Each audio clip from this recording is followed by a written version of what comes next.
Ladies and gentlemen, good day and welcome to the Skipper Limited Q4 FY25 earnings conference call hosted by ICICI Securities Limited.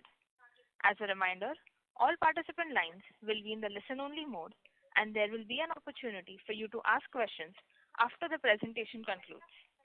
Should you need assistance during this conference call, please signal an operator by pressing star then 0 on your touch-tone phone.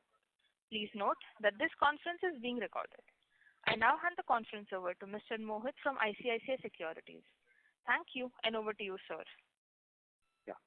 Good evening. Good evening, everyone. On behalf of ICICI Securities, we welcome you all to the earnings call of Skipper Limited. Today, we have with us the management represented by Mr. Sharan Bansal, Director, Mr. Shivsankar Gupta, CFO, and Mr. Aditya Dujari, GM, Finance and Investor Relations. We will start with brief opening remarks, followed by Q&A. Over to you, sir. Thank you, Mohit. Good afternoon, everyone, and welcome to Skipper Limited's Q4 FY25 earnings conference call. I'd like to extend my gratitude to all our investors, analysts, and stakeholders for your continued interest and support. Before we proceed, I'd like to remind you that certain statements made during this call may be forward-looking in nature and should be reviewed in conjunction with the risks and uncertainties associated with our industry and business. Let me begin by saying that FY25 has been a transformational year for Skipper, marked by multiple record-breaking milestones, a strong financial and operational performance, and significant strategic advancements across all major business segments. We delivered the highest ever revenue and profitability, driven by strong growth in both domestic and export markets, superior project execution capability, and a disciplined focus on cost and capital efficiency. These achievements reflect the strength of our diversified business model, the resilience of our teams, and our commitment to driving sustainable long-term value for all stakeholders. Quarterly performance, Q4 FY25. We closed the final quarter of the year on a high note, delivering our best ever quarterly revenue of 1,288 crores, reflecting 11.6% sequential growth over previous year corresponding quarter. The engineering business registered an all-time high quarterly revenue of rupees 937 crores with 34% growth year-on-year, driven by healthy execution across domestic and export orders. The polymer business delivered its highest ever quarterly revenue at rupees 138 crores, up 34% year-on-year, indicating a rebound in volume and sales, improved distribution. EBITDA for Q4 stood at rupees 123 crores, up 14% year-on-year, while EBITDA margins expanded to 9.6% versus 9.4% in Q4 FY24.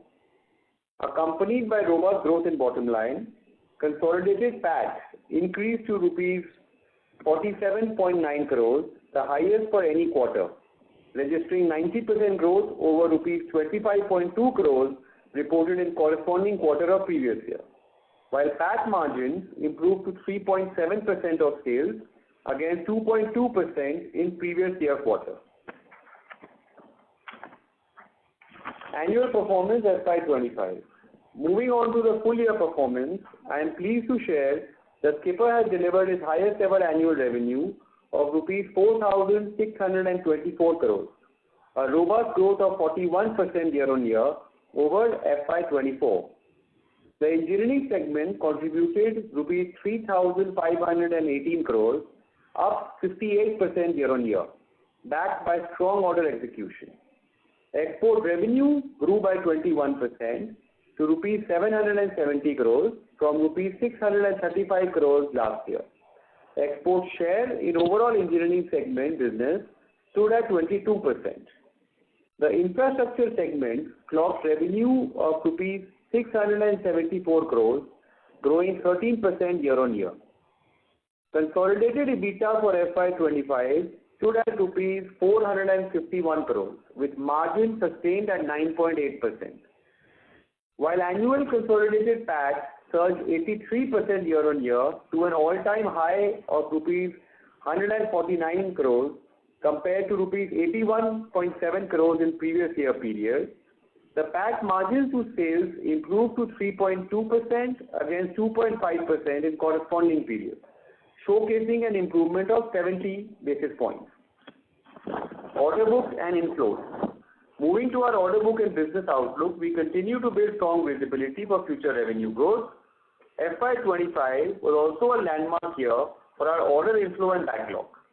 We reported the highest ever annual order inflow of rupees 5,335 crores with rupees 1,592 crores booked in Q4 alone. Our closing order book stood at rupees 7,458 crores as of March 31st, 2025, up 20% year-on-year. This order book is the highest in our company history, providing robust revenue visibility over the next 18 to 24 months. Notably, our export order inflow was rupees 7 with strong traction for the USA, Latin America, Middle East and South Asia. Domestic order wins included prestigious mandates from Power Grid, including their 800 kV HVDC and several other high voltage projects of 765 kV and 400 kV. We also made meaningful progress on several strategic fronts.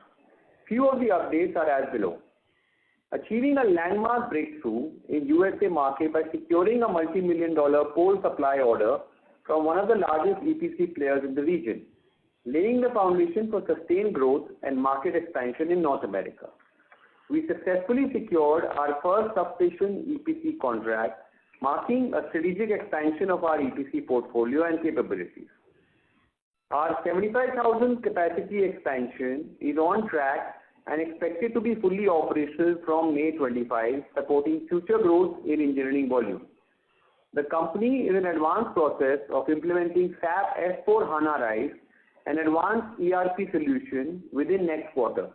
This implementation will empower the business to streamline operations, enhance efficiency and gain real-time insights for informed decision making, marking a significant milestone in our broader digital transformation journey. In the polymer business, we increased focus on plumbing segment to improve profitability and enhancing our retail distribution network and gaining momentum with product diversification. Also, we secured necessary approval to foray into the gas pipeline segment with MDP pipes, leveraging our existing HDP infrastructure. Capital and debt management. Further, I am pleased to share that we made meaningful progress in improving our balance sheet. Net debt, including interest-bearing acceptances, reduced by rupees 111 crores year-on-year to rupees 1,016 crores, despite a 41% increase in revenue. Cash flow and working capital are expected to improve considerably going forward, considering the quality of order intake this year. Working capital days also improved, with inventory and debtor days sharply reducing. Return on capital employed improved to 21.7% versus 19.1% last year, showcasing better return on capital efficiency.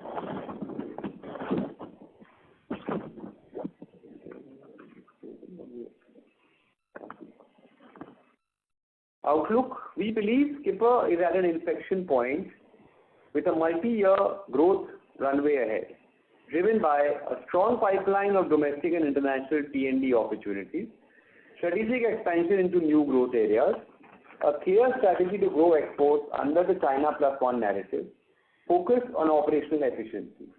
Thank you for your continued trust and support as we lead the way in advancing power infrastructure and meeting global energy demands. I am happy to take questions now. Thank you very much. We will now begin the question and answer session.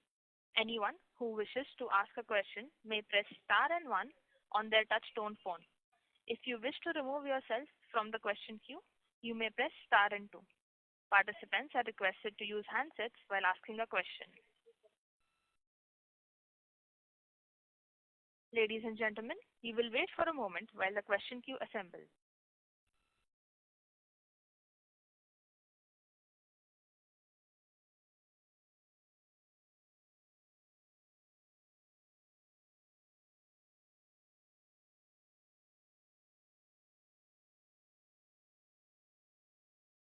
The first question is from the line of Darshil Pandya from Fintrust Capital. Please go ahead. Hello. Can you hear me? Yes, we can hear you. Yes, sir. Hi.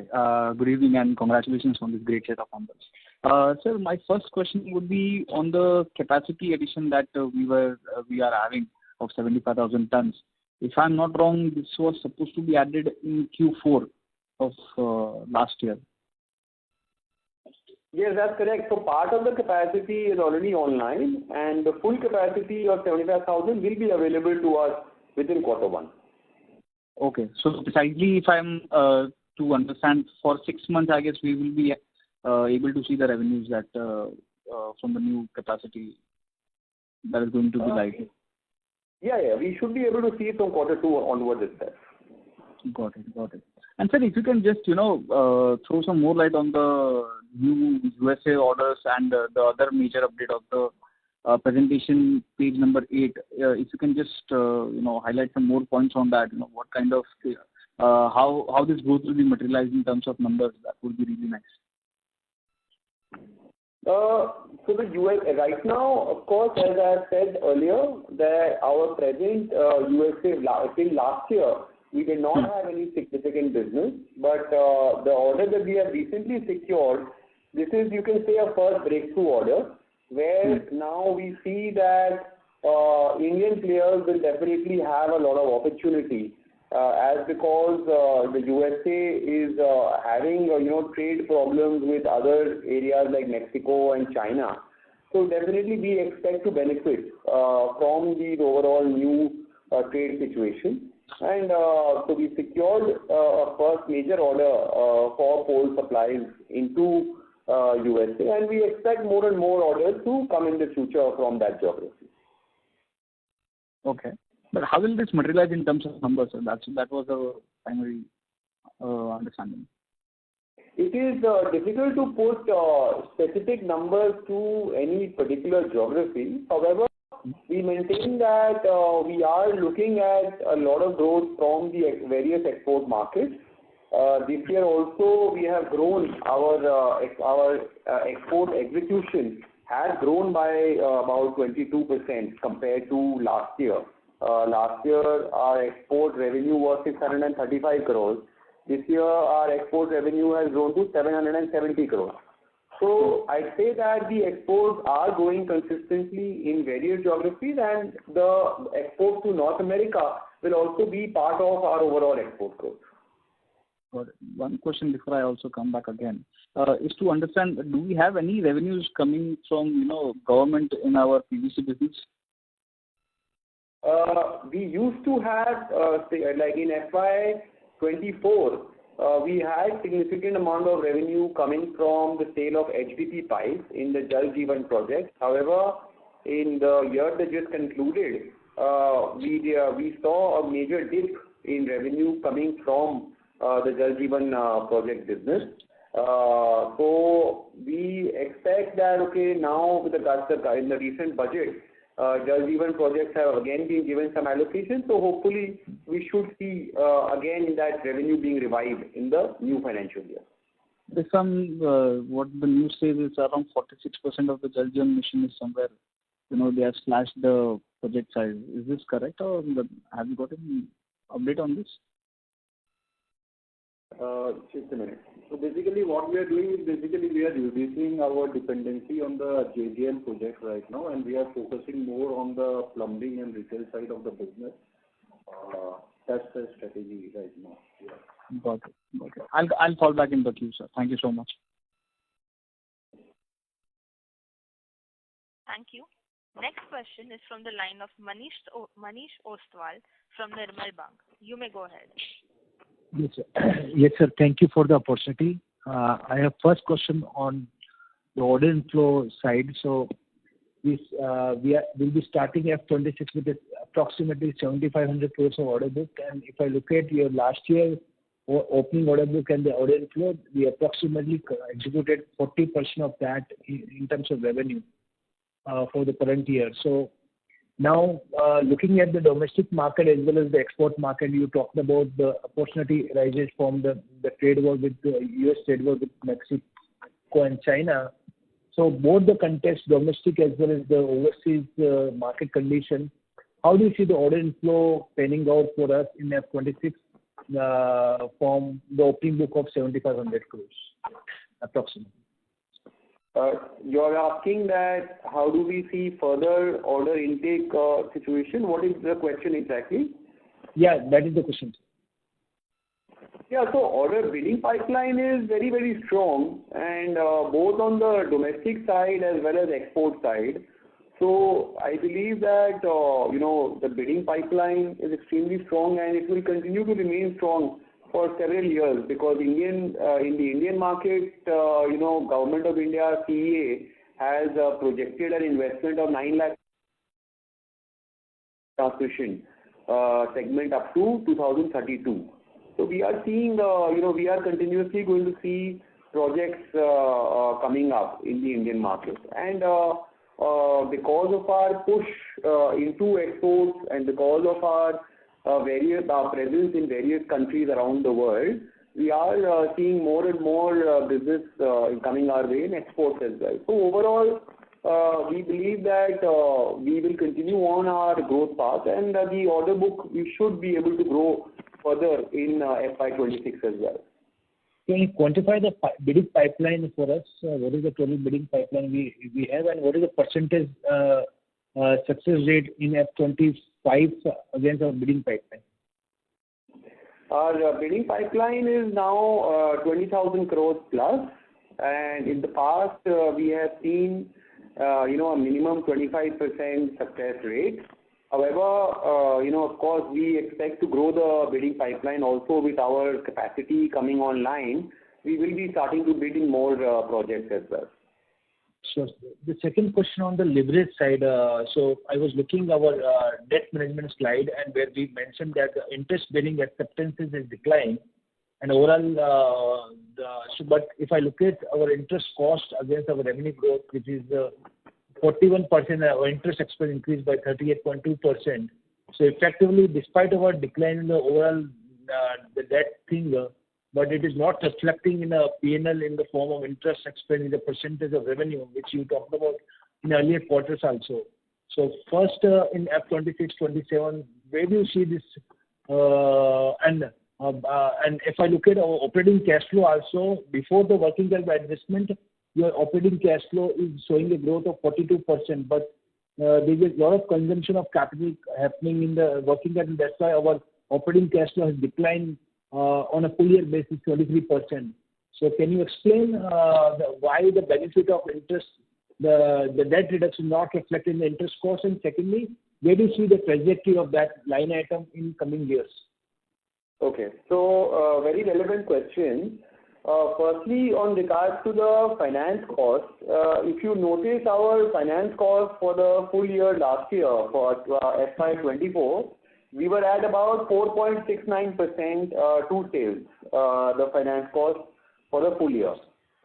If you see the quarter 3 and quarter 4, the last 2 quarters for us, the finance cost has been on a reducing trend with 4.38% in quarter 3 and 4.37% in quarter 4.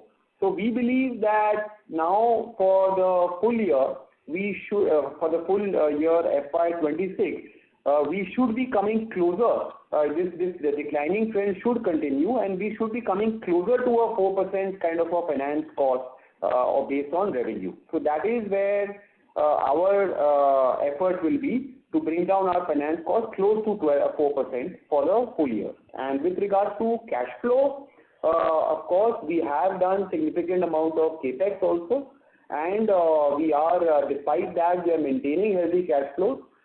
Certain amount of customer advances were due to come in quarter 4, which we are now expecting to come in quarter 1. So I believe that overall for the year, cash flows will continue to be healthy, but I'll be able to give further flavor to that, separately. But can you quantify the amount of the slip over the customer advances which we are expecting in the current quarter? We about 200 crores of advances which we were expecting to come in March, they have spilled over to April. Okay, sir. Thank you very much for answering my question. Thank you. Thank you. Next question is from the line of Moksh Ranka from Aurum Capital. Please go ahead. Hello. In the past, we had plans of demerging our polymer business.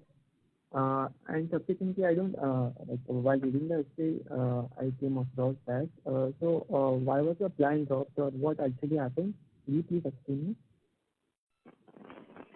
Yeah, so as of now, there is no further decision on that front.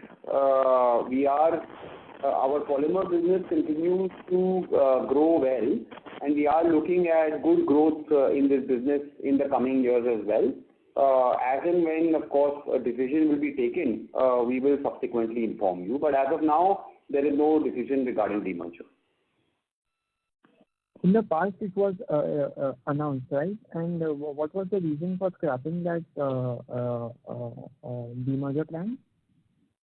We had not announced the demerger. We've taken a approval. We had taken NCLT approval, but we hadn't, announced the demerger. Okay. And could you please explain a little more about the polymer business, like regarding the industry? The whole industry is suffering for, I think, many quarters now, and everybody is operating at very low margins. And I don't see much differentiation in this category, and everybody is doing CapEx. So what is the thought process behind this? Because the whole industry, this is an industry-wide problem. So could you please explain me more regarding this?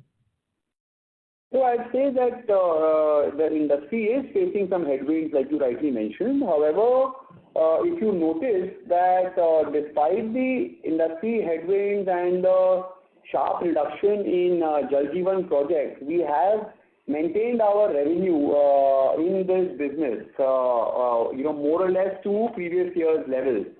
This is so the loss of business in the government Jal Jeevan project has been made up by the growth in retail sales. So our retail business is growing well. We are looking at positive growth in the coming year as well, as because the previous year the industry suffered due to very volatile commodity prices. But I'd say that those challenges are now behind us. In terms of differentiation, Skipper is one of the strongest brands in eastern and northeastern India. Where, let's say, maybe the national players have a limited presence. So we definitely feel that in this market itself, there's a lot of opportunity for us to grow, while we are a challenger brand in some of the other markets. So I say that our brand acceptance is growing, and I think that this year and the next year, we will see better times in the industry. Okay. And is there any update on the we planned a preferential allotment for the CapEx we were going to do, or maybe an upcoming CapEx? So is there any update on that side?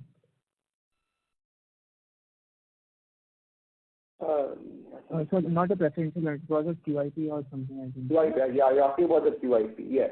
So I think looking at the market conditions in the last 4 months, we have put that decision on hold. And we will maybe evaluate that as the company's cash flow continues to be healthy. As such, we are able to meet all our CapEx requirements through a mix of debt and internal accrual. So we will look at a more favorable market situation to maybe consider going back to the market. Okay, I'll get back in the queue. Okay. Thank you. Thank you. Next question is from the line of Vignesh Iyer from Sequent Investments. Please go ahead. Hello. Thank you for the opportunity. So basically, my first question is on the new capacity that is expected to come in the month of May. 2 points regarding that. First, how would the velocity of execution improve here on the order book that we have in hand? And secondly, I wanted to understand if there were certain capabilities already existing with us where we could have executed a higher value execution, but we didn't go for bidding due to capacity. Is it a possibility that we go for a bigger order size, bidding from here on? Yes, certainly, as our capacity gets fully commissioned, we will be targeting, a bigger bid pipeline. And at the same time, the effort will be to target higher margin orders as well. So I think certainly both of those are on the target. Also, sir, about the velocity of execution going forward? The execution, I think, remains strong. Against we have delivered, a 40% plus revenue growth this year. So even on this elevated base, I'd say that, there is sufficient opportunity for us to increase our execution and revenue further. Right. So could you let us know this substation EPC that the order we have got, what is the size of the order we have got? Sorry, once again, could you repeat the question, please? I secured the first order on the substation EPC. I wanted to understand in terms of value, what is the order size, the contract we have got?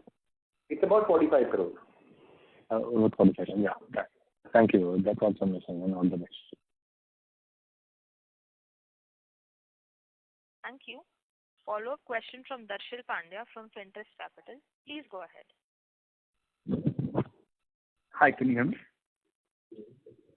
Yes, please go ahead. Yes, sir. So just one question that is left from my side is about the guidance part, what we are targeting for next 2 to 3 years. We will continue to target about 20 to 25% growth, even on this elevated base. Okay. But sir, technically, if I see your presentation last 3 years, we have somewhere grown at 40% plus. And given what kind of updates we have with respect to the orders and the new capacity that is coming in, can we even outperform that? Just in case to understand. Well, I think look, we believe that 20-25% is a healthy growth number, looking at better execution from our capacity, as because we are near about 80-85% capacity utilization now. So looking at some more opportunity in the existing capacity as well as the new capacity that will be coming online from Q1, I'd say 20-25% overall revenue growth is a good guidance to take. Got it. All right, sir. All the best, and thank you for the opportunity again. Thank you. Next question is from the line of Dhiral from Phillip Capital. Please go ahead. Yeah, good evening, sir. Thanks for the opportunity and congratulations for the great set of numbers. Sir, I have 3-4 questions, sir. So first of all, on the US order, sir, when you said that we have won almost multi-million orders, so wanted to know the size of the order that we have won from the US market.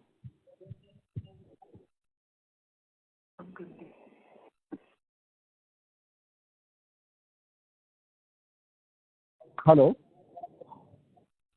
It's about 15 million, 15. $15 million. Correct. Okay. And so what would be our maybe bid pipeline, particularly on the US side now? Now then we have got the opportunity with this new order. The bid pipeline in the US market is close to about $150 million. Okay. And so of the overall total order book that we have, which is almost 7,400 around crore, if you can give the breakup between how much is the engineering side of an order and how much is the infrastructure led? You're asking about the closing order book? Yeah, breakup of the outstanding order book. Just a minute, please.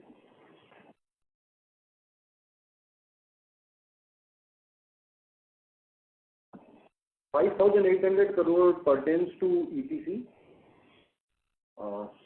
800 crore is export, and the balance is domestic supplies. Okay. So when you say, sir, 5,800 crore EPC, is it linked to the only infrastructure order? No, that in any EPC order, about 70 to 80% volume comes from engineering supplies, and balance 20 to 30% comes from infra. Okay. So maybe this year, sir, when we have deliver 12 to 13% kind of a revenue growth on the infrastructure side, so what would be the guidance for FY26 and 27? You're asking specifically about the infra segment? Yes. The overall guidance of 20-25% will be maintained here as well in the infra segment. Okay, that's great, sir. And sir, we have seen our margins on the infrastructure side on an annual basis also has declined slightly, despite of the ramp up in the revenue. Also on the engineering side, there has been a 40% decline in the engineering EBITDA margin. So when we are running at full capacity, operating leverage also, may kick in, and this would have improved our margins, right? But that is not the case. This year we've had a mix of both T&D and non-T&D revenue on the engineering product side. So I'd say that, look, we've always maintained our guidance of between 11 and 12% for the engineering margins, and now that can vary, depending on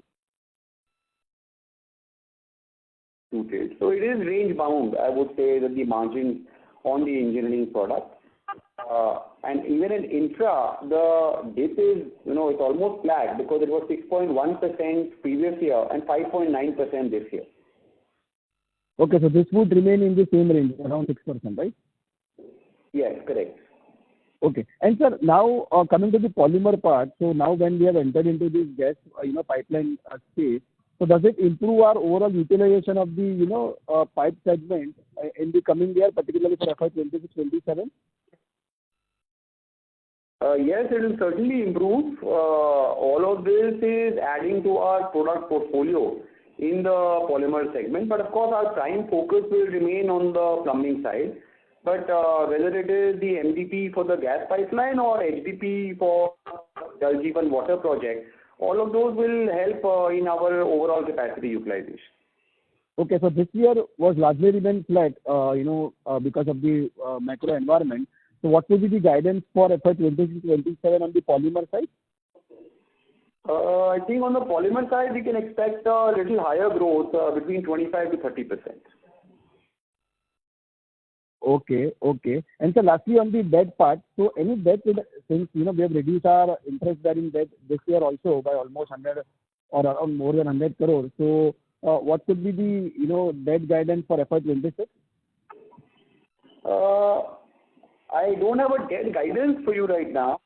As I mentioned, we will be seeing more revenue coming from T&D business in the new financial year, as because non-T&D now is a very small percentage of our order book.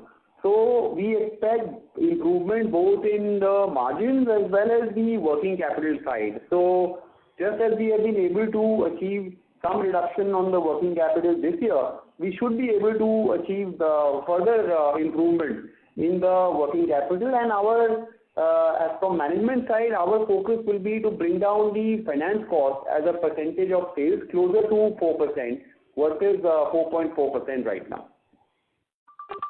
Okay. And so just last one question on the utilization part. Since we will be, commencing our 75,000 metric ton capacity maybe in month of May, and you said that Q2, will be the quarter where, it will start ramping up. So maybe for the FY26, what could be the utilization for the 75,000 MTPS?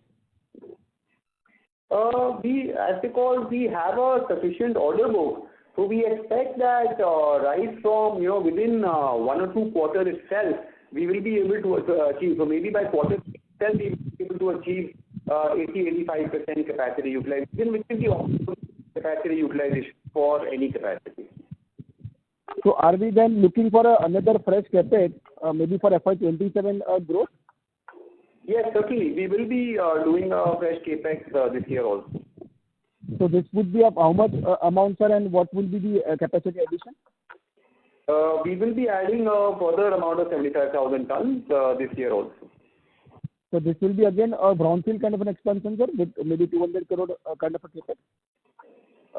Yes, but it will be a mix of brownfield and greenfield. Okay. Thank you so much, sir. That's it from my side. Sure. Thank you.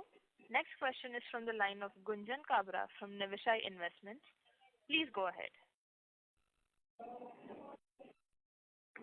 Hi, sir. Thank you so much for the opportunity.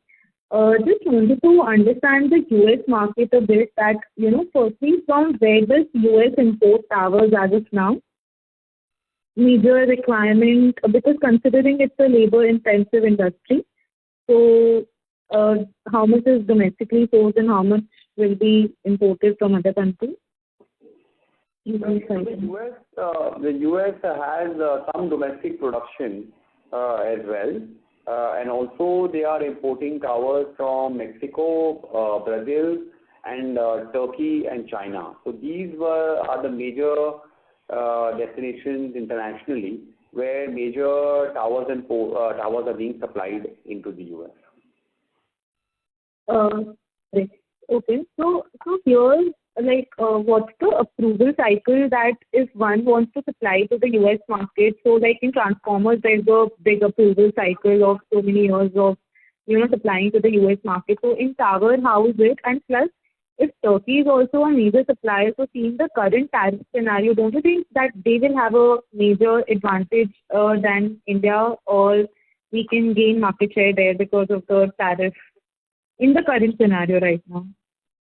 No, I would say that firstly regarding the approval cycle, see, there is no one central utility in the North American market. There are several, almost maybe 100 plus various utilities which are actively involved in transmission line development. So the approvals is a process which Skipper has been undertaking last 7 to 8 years.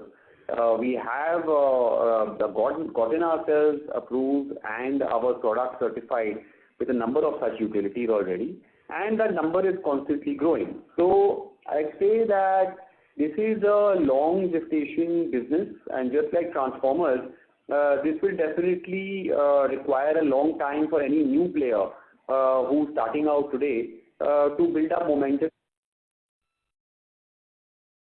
Has started seeing some significant orders in that geography. And with regarding tariffs, it's difficult to comment today because the situation regarding tariffs is evolving and changing quite rapidly, on a weekly basis. We'll have to wait for the matter to settle down and the final, tariffs to be really clear. However, I can tell you that looking at overall cost advantages that we particularly have with our integrated operations and our labor-intensive operations, this will definitely, we will be competitive in the North American market regardless of whatever tariffs are imposed on Indian products. Got it. And one more thing is, how is the transmission activity shaping up in the export market, like for example in the US or Europe or mid-African countries? Because India last year and the coming years, we are seeing accelerated activities on the transmission side. So similarly, is it on the same trend, or how are we seeing in those export markets as well? If you can share any insights, on-ground insights if you have. Yeah, I would say that right now we are seeing very, very strong activities in the Middle East market, and there almost all Middle East as well as North Africa countries. So the entire MENA region, we are seeing tremendous amount of demand and new projects, being awarded. In terms of North America, there is a big pipeline of projects, but in general, based on our experience, the projects award is a slow-moving activity and they take time to see award. Markets like certain pockets of Africa, particularly East Africa, are quite actively investing. However, we are seeing not so much action happening on maybe West Africa and the European markets. There we are probably seeing not that great a demand. So I would say that overall exports definitely is seeing a strong bidding action from North America, from Middle East and East Africa. Got it. And what's the time tenure of execution of the substation EPC of the 45 crores order that we have received this quarter? It's about 18 months. 18 months. So is it like 18 months for our substation orders, or generally also the order execution cycle right now is of 18 months?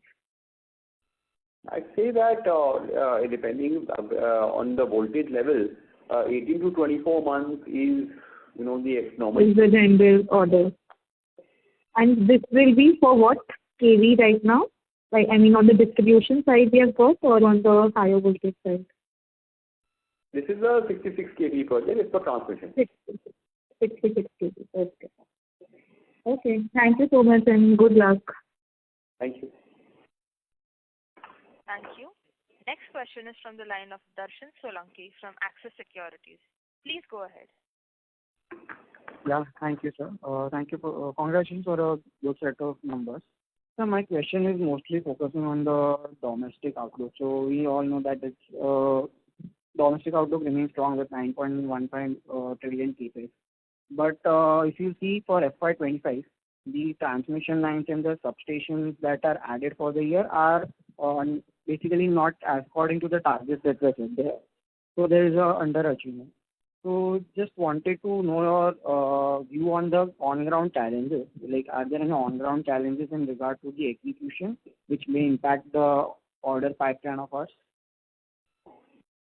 I would say that the ordering, the tendering activity majorly started in FY24 and towards the end of FY24 and major part of FY24-25 is when we saw the major awards taking place.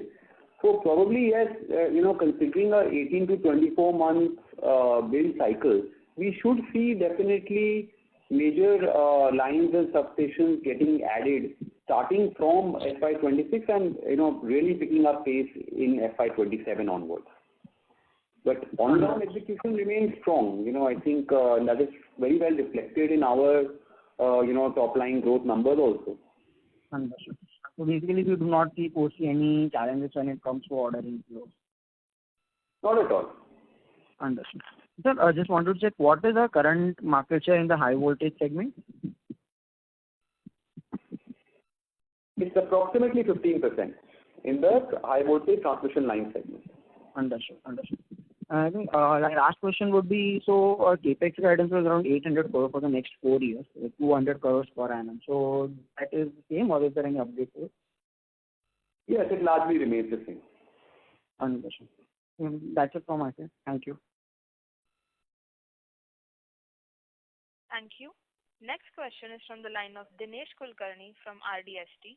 Please go ahead. Hello, sir. Can you hear me? Yes, we can. Thanks for giving me the opportunity, sir, and really great set of numbers. So my question is in terms of margins. Now, if we see the margins have been predominantly around 10% for the last few years, are you expecting any improvement in the margins going forward, especially on the capacity addition? Yes, absolutely. Because so far the major revenue has been a mix of both T&D and non-T&D. And now going forward, we expect major amount of execution to come from T&D itself. So we certainly can expect better improved margins. And also, with the growth of exports, we do feel that margins have a good headroom to grow a lot. So certainly we can expect improvement in margins in the coming years. That's great, sir. Just on something more on this. Have you seen any incremental change in the kind of orders which you are getting now in the past, say, like 6 months, and how do you compare that with the previous orders? Like, is there an incremental change in margins? Are you witnessing that? Yes, I think the orders secured in the year that just finished, FY25, have definitely come with better margins than previous years. And we expect that to continue going forward, right? Absolutely. Okay, sir. I think that's pretty much for my answer. Thank you very much and all the best. Thank you. Thank you. Next question is from the line of Pranjal Mukhija from Growth Spear Ventures. Please go ahead. Hi, am I audible? Yes, you are. Hi, sir. Thank you for giving me this opportunity. I just have one question. So, where are we positioned to cater to the HVDC demand, both in India and rest of the world? So, what is the outlook for this segment and the margins in this segment better? Yes, definitely. So Skipper is fully qualified to at the HVDC for all HVDC projects, and currently in our order book also we have secured 800 kV HVDC projects from Power Grid.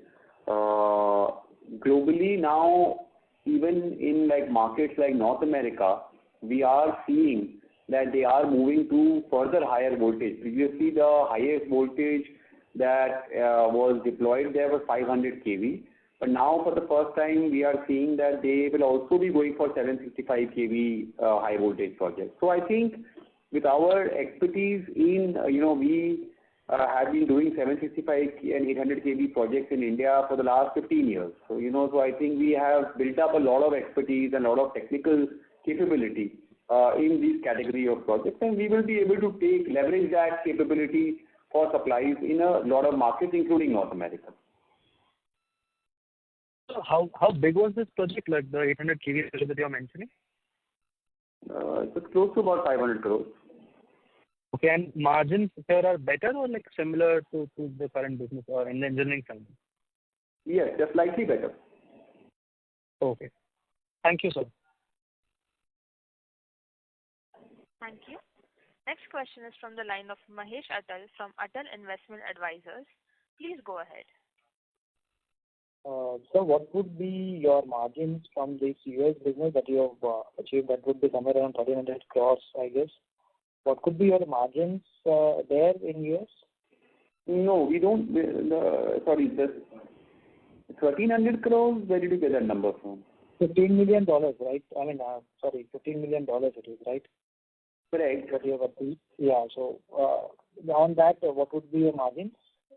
In general, it's difficult to pinpoint margins on particular orders, but I can tell you that normally exports do come with better margins, and because this is exports to developed country like North America, there the opportunity for margins are even higher. However, it is our entry phase right now into those markets. So even then, even despite the entry price, we can expect that these orders come at about at least 2% better margins than domestic products.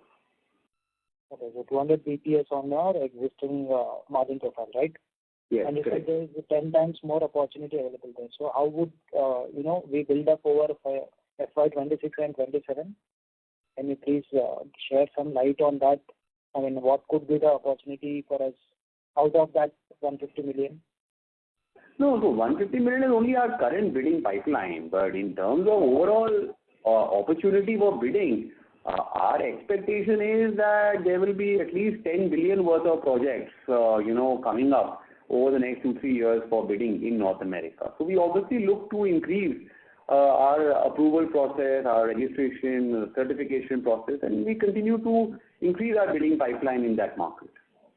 Now, how much will be successful or not, because we have a limited presence there right now. So obviously, we'll have to see how many chances we'll have of being successful in that market.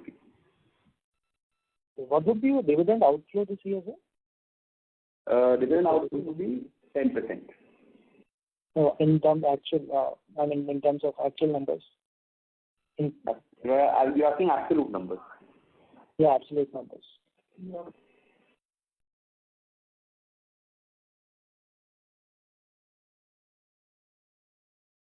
Hello? Just 1 minute, please.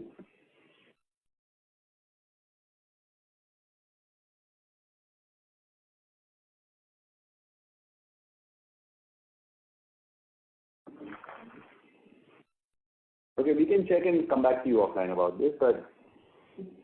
Yeah, but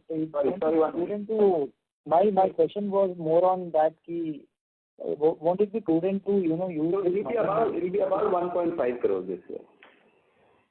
1.5 crores? Yes. Are you sure? Approximately, yes. It's 1.5 crores, okay. Correct. Okay. Fine. So, what's the policy on this dividend? Are you going to actually, because you're having only 200 crores capex lined up for the next year? No, that's because the company is growing. We have capex requirements and also our working capital requirements are there. So I think we will be conservative in dividend payout for the next 2-3 years up until we are doing capex. All right. So maximum of the cash will be flowing towards repaying of the debt, right? Repaying of debt, new capex, yes. Right. Okay. Thank you. Thank you so much. Thank you. Next question is from the line of Mehul Mehta from Choice Institutional Equity. Please go ahead. Good evening, team. Congrats on great set of numbers, especially in the light of substantial reduction in working capital cycle. My question is in relation to inventory cycle as compared to peers. For us, is still much higher. So, is there can we expect further reduction kind of? Sir, you see the inventory cycle from previous year 135 days, we have brought it down to 95 days. There is further opportunity to bring this down further. However, when you compare us to peers, do keep in mind that we are the only ones having backward integrated operations. So our inventory is also, it also is burdened with that fact that we have to maintain extra inventory because we are backward integrated. But despite that, we certainly feel that there is opportunity to bring this down further from 95 days also. Why I am comparing is because as compared to, if I look at range, it is in the line of 25 to 35 days for peers. So maybe backward integration, but still substantial difference. So can we further, shrink it significantly, or you're looking at you will be anywhere because of backward integration on this level, maybe sir. You also have to see, sir, that if a company has a very large business of EPC, there and ours is still predominantly manufacturing-led operation. So you will have to see manufacturing as a percentage of the sales to really see inventory, because pure EPC business, you will likely not have much inventory. Got it. Thank you. Thank you. Next question is from the line of Moksh Ranka from Aurum Capital. Please go ahead. Hello. My question was on the long term regarding our products, T&D products have a very long replacement cycle, and if you look after some years, there could be a scenario where we don't get many orders because the replacement cycle by the utilities would be done. Then what would be our plan then? Because we are doing lots of capex for this year and for the next few years, and understanding that and that's because the grill needs to be replaced. But at one point that will be done. So after that, what will be our plan? So I can tell you that based on our estimation, the transmission capex will continue at least for the next 2 decades. While the world moves towards net zero and renewable becomes more and more of a preferred source for power generation, so the transmission requirements will only continue to grow, and we see demand outlook very strong right for the next 2 decades, not just for the next 4-5 years. Okay, that's it from me now. Thank you. As there are no further questions, I would now like to hand the conference over to the management for closing comments. Thank you once again to all the investors for your continued interest with Skipper. We remain strongly optimistic about the growth prospects of Skipper in FY26 as well, and we look forward to interacting with all of you for the Q1 con call 3 months from now. Thank you. On behalf of ICICI Securities Limited, that concludes this conference. Thank you for joining us, and you may now disconnect your lines.